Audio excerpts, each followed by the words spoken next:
C'est donc aujourd'hui que je te donne mes réglages pour faire de la gravure en couleur sur du PLA.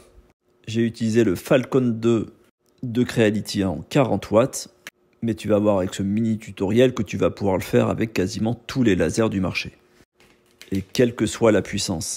Et c'est ça qui apporte tout l'intérêt du test. Alors oui, j'ai utilisé des rouges à lèvres et on va regarder si ça fonctionne. J'ai aussi utilisé des feutres pour textile. Tu l'auras compris, j'ai essayé des marqueurs, j'ai essayé des poudres, j'ai essayé des tonnes de choses. Ce qui va nous intéresser aujourd'hui, c'est de voir comment ça fonctionne. On va jouer plutôt sur la vitesse et sur la puissance du laser, tout en prenant en compte ce que je t'ai dit la dernière fois.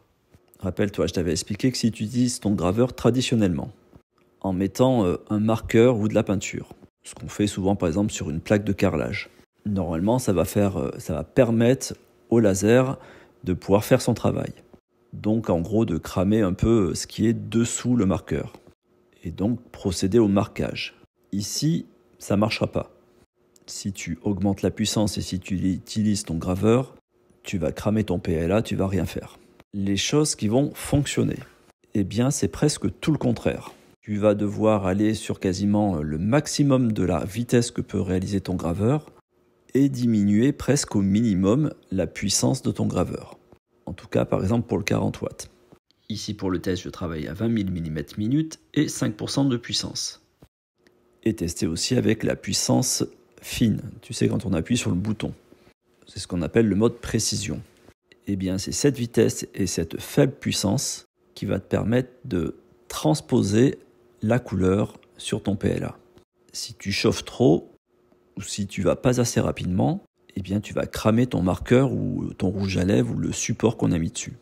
Tu auras alors compris qu'il faut le chauffer ni trop ni pas assez pour qu'il vienne se coller et s'appliquer sur ton PLA. Et là, parmi toutes les expériences que j'ai faites, j'ai près de 80% des choses qui fonctionnent. Et plus on travaille en précision, toujours avec de la vitesse et une faible puissance, meilleur est le marquage.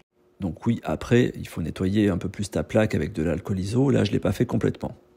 Et oui, tu peux le faire aussi avec ton laser de 5 watts.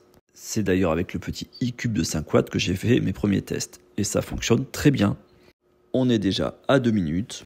Et bien la suite, ce sera dans un prochain épisode.